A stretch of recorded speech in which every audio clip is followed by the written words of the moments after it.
Food গধূলি ধাৰাবাহিকখনৰ আজি নিশা আহিবলগীয়া এপিছডৰ প্ৰমো বৰ্তমান মুকলি হৈছে। আজিৰ প্ৰমোত বাৰু আমি কি দেখিবলৈ পাইছোঁ আহকচোন আমি অকণমান চাই লওঁ। আজিৰ প্ৰমৰ প্ৰথম ভাগত আমি দেখিবলৈ পাইছোঁ পলিয়ে কৈ আছিল সম্পূৰ্ণ মিছা কথা।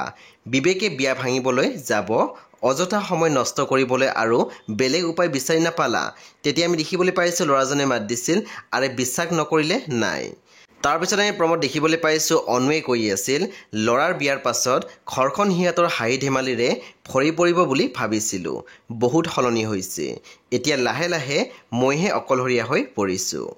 তাৰপিছত আমি প্ৰমোত দেখিবলৈ পাইছোঁ পলিয়ে কৈ আছিল তুমি ইমান চিন্তা কৰা মোৰ কথা।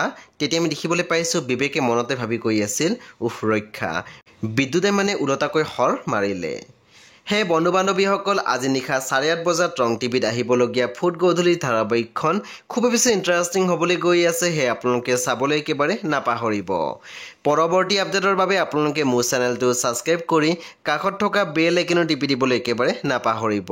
আৰু প্লিজ আপোনালোকে মোৰ ভিডিঅ' এটা লাইক কৰি দিব।